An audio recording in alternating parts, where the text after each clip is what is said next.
Can you feel it? The gnawing frustration, the creeping sense of bewilderment that seems to cling to the Chicago Bulls like a shadow? For years, fans have yearned for clarity, for a definitive direction, for a glimpse of a coherent future for this storied franchise.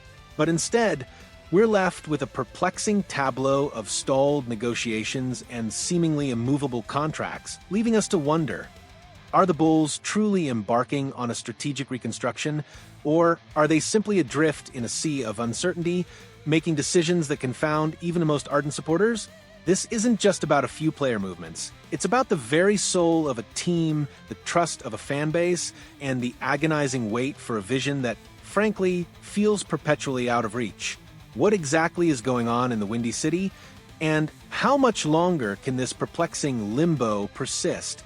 The air in Chicago is thick with a mixture of anticipation and anxiety as two pivotal situations threaten to define the Bulls' offseason and, indeed, their immediate future.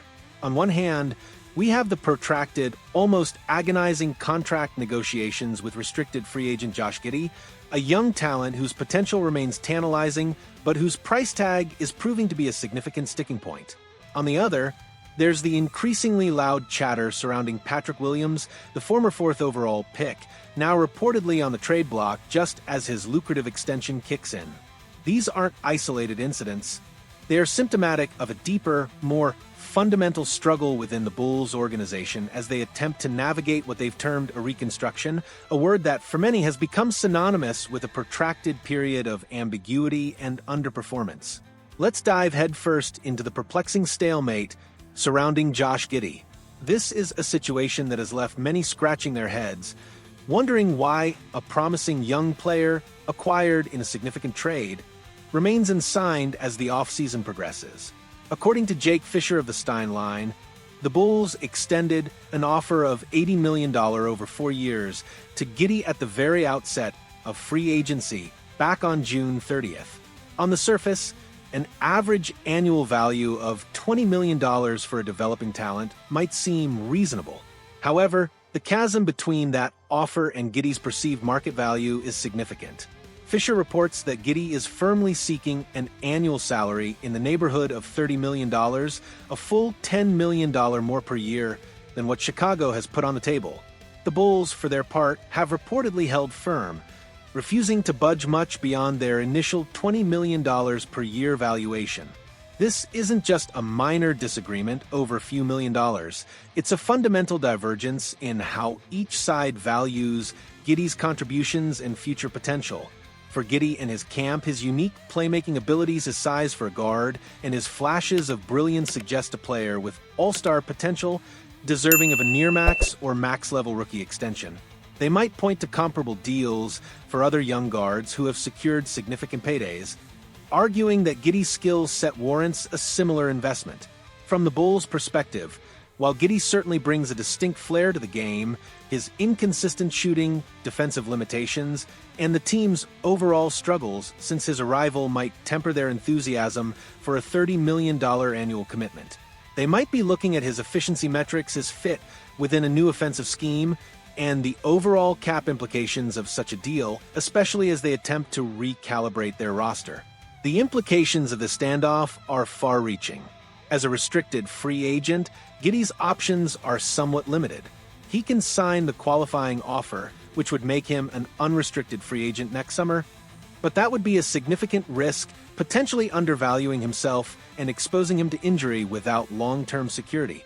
He could also seek an offer sheet from another team, but few teams have the cap space or the willingness to tie up their finances with a large offer that the Bulls could simply match. This leaves both parties in a frustrating holding pattern, a game of chicken where neither side seems willing to blink. The longer this drags on, the more uncertainty it casts over the Bulls' backcourt and their overall offensive identity. It's a situation that speaks volumes about the Bulls' current financial philosophy and their cautious approach to long-term commitments, especially for players who haven't yet fully blossomed into consistent stars. Now, let's shift our gaze to another perplexing situation brewing in the Bulls' front office, the burgeoning trade rumors surrounding Patrick Williams. This isn't just a whisper. It's a growing murmur that suggests the Bulls are actively exploring options to move the former fourth overall pick. The context here is crucial. The Bulls are reportedly initiating a reconstruction, a term that often implies tearing down the existing roster to build anew. In this new vision, it appears Williams might be deemed expendable, especially with the team reportedly prioritizing other wing players like Mattis Buzelis, Noah Essing, and Isaac Okoro. Brett Siegel of Clutch Points reported, the buzz around Patrick Williams is going to pick up before this season's trade deadline. The Bulls are focused on Mattis Buzelis, Noah Essing, and now Isaac Okoro at the wing, which makes Williams very dispensable. But here's where the situation becomes incredibly complicated, a true Gordian knot for the Bulls front office. Williams is not on a rookie contract. He's entering the second year of a 5-year, $90 million extension he signed just last year. That's an average of $18 million per year for a player who, while showing flashes of potential, has yet to consistently live up to the expectations of a top 5 draft pick. Siegel himself acknowledged the monumental challenge this presents. However, he is entering the second year of a 5-year, $90 million extension he signed last year. This will be a very difficult contract to negotiate by itself. Indeed, trying to trade a player who is perceived as having underperformed relative to his draft slot and who is on a recently signed significant contract is one of the toughest feats in the NBA trade market. Teams acquiring Williams would be taking on a substantial financial commitment for a player who has struggled with consistency, aggression, and finding his offensive niche. While his defensive versatility and physical tools are undeniable, his offensive game has remained largely unrefined, leading to questions about his ceiling. The Bulls' decision to extend him for $90 million last year now looks like a potential albatross, making it incredibly difficult to extract value in a trade. Are they willing to attach draft picks to offload him? Will they have to take back an equally undesirable contract? This situation highlights a classic asset management dilemma. How do you move a player you've invested heavily in, both through the draft and financially, when his performance hasn't met expectations and his contract makes him hard to trade? It's a testament to the Bulls' current predicament, where past decisions are now creating significant hurdles for their supposed reconstruction.